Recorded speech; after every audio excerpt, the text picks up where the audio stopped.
there are gaps everywhere. Anywhere you go, there are gaps, right? And I just think that something that drew me to this was I was new to the town, right? I'm fairly new.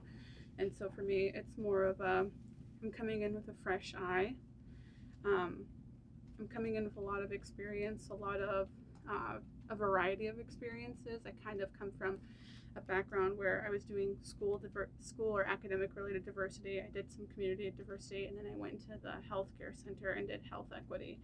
And so for me, it's kind of like, I've done a lot of this. I feel like I'm seeing things, and I don't have maybe the power or the time or energy to be able to do this since I'm doing other areas of work that are also equally important. But that kind of drew me to that. It's going back into mainly diversity. No, nothing about healthcare, nothing about academics. It's just diversity. So that's what I was really intrigued by. Okay. Because I've always wanted to be in diversity affairs.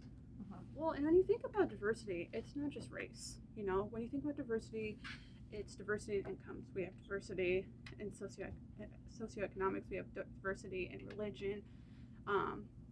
We have diversity in a lot of areas aside from race. So yes, race, we do have a lot of diversity in that. There's a bigger Eritrean and Ethiopian community than there ever has been. Micronesians here as well. And so it's just kind of like, it's not one thing, it's a bunch of things. And when you think about it, we have a lot of diversity in language, and that I think is something that I'd like to talk about more within this position, to be able to have, folks be able to have access to everything here and in their home language or their native language, because it's hard to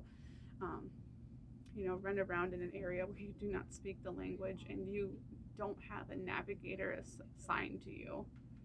So if there's a way that I can lessen that gap, that's what my whole point is. Mm-hmm. Okay. I came from a different place where there was a lot of things that need to be worked on, so coming here, maybe I'm not seeing it as much, but and the things that I need to be worked on. But I think that's good, because now I can take the time to sort of see that a little more.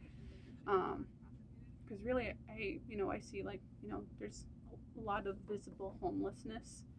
But I think, here at Neighborhood Services, they're kind of working on that and trying to help, with the rapid rehousing program, with getting folks into Section 8, getting folks, moved out of here if that's what they have to do.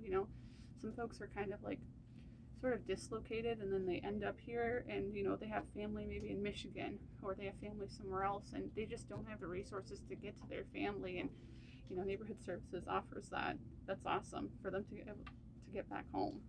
So I think that's happening, and there's work behind there, but that's just something I've noticed.